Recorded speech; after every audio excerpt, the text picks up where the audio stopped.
Hello, good morning বন্ধুরা। সকাল সকাল তোমাদের জন্য ব্রেকফাস্টের রেসিপি নিয়ে চলে আসলাম। নর্মাল খুব সিম্পল ঘরে কিছু থাকা জাস্ট সবজি দিয়ে একটু পাস্তা বানালাম। দেখো তোমরাও ট্রাই করে দেখো কেমন লাগে।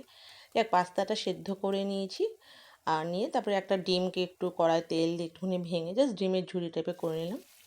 তারপরে তেল দিয়ে রিফাইন অয়েল দিয়েছি, দিয়ে তারপরে পেঁয়াজ দিয়ে পেঁয়াজটা একটু ভেজে নিয়ে ওখানে জাস্ট ভাজিনি, জাস্ট পেঁয়াজটা দিয়ে একটুখানি পরেই, ঘরে আমার কোনো সবজি ছিল না সেরকম, সেই জন্য পটল আর শুধু বরবটি দিলাম।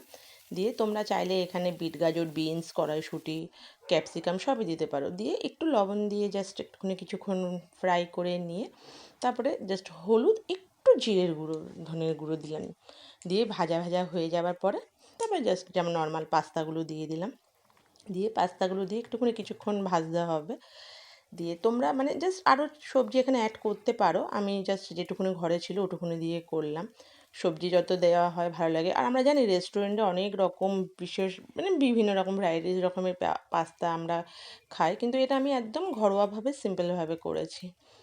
তারপরে একটুখানি ভেজে নিয়ে একটুখানি এখানে গোলমরিচের গুঁড়ো দিলাম, একটু ভালো একটু ঝাল ঝাল হবে, একটুখানি গোলমরিচের গুঁড়ো দিয়ে একটু নেড়ে চেড়ে নিয়ে তারপরে একটুখানি টমেটো সস দিতে হবে। সস দিলে ভালো লাগে, বেশিও দেওয়া যায় কিন্তু আমি বেশি দিই না।